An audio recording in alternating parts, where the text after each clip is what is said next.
In my line of work, you have to understand the patterns that govern the world. Here's a satellite phone I thought could help us. I tried to use it.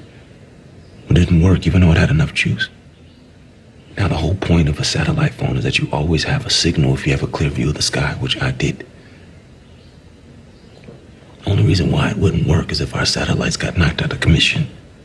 Oh, you know, just my annual meeting with the rest of the evil cabal that runs the world. No scheduled appointment like he usually does, just calls me out of the blue and wants me to move around some of his money. And we're talking some big numbers, even for him. And as we're getting off the phone, I asked if he wanted to grab a drink. He tells me he's going away for a while. I joke back to him, "Oh yeah? You hanging with your evil cabal this weekend? Thought that was only during the winter solstice. Take care of yourself." Conspiracy theory about a shadowy group of people running the world is far too lazy of an explanation. Especially when the truth is much scarier. What is the truth?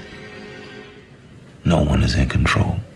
No one is pulling the strings. It's not all that dissimilar to what happened in Cuba a while back. Microwave weapons, they call it, produces a kind of radiation that can be beamed out through sound.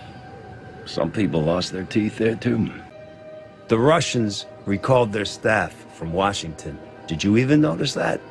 Something is afoot. Now, what that is exactly, I don't know. Maybe this is as much as we're ever going to know. Maybe we just need to sit tight, be safe, pray, whatever works for you. Makes a whole lot of sense right now. When the world doesn't make any sense, I can still do what's rational, which is protect my own. This might not mean much if the government falls. Well, the whole network's down. My credit cards aren't going to work. There's no Venmo or Apple Pay. I mean, cash might be the only thing that means something. Before the phones went out, I heard from a friend of mine in San Diego about a similar event, drones dropping pamphlets, except they were in Korean. Or Mandarin. Like I said, he couldn't tell which. But, seeing as he did 4 tours in Iraq, he sure as shit would have known if it looked like that. We made a lot of enemies around the world.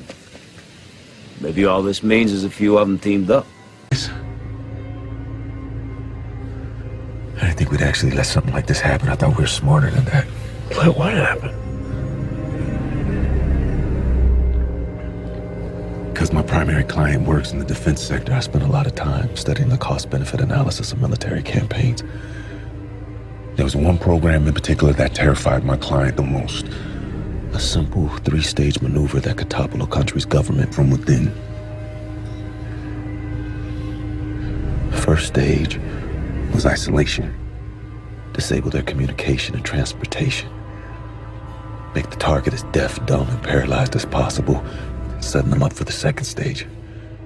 Synchronized chaos. Terrorize them with covert attacks and misinformation. Overwhelming their defense capabilities, leaving their weapon systems vulnerable to extremists in their own military. Without a clear enemy or motive, people would start turning on each other. Done successfully, the third stage would happen on its own. What's the third stage? A coup d'etat. Civil war.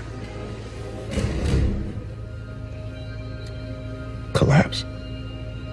The United States Army ramps up activity. The White House issued warnings to the Western forces as well as the Florida Alliance. The three-term president assures the uprising will be dealt with swiftly. We see on the news seems like it's for the best.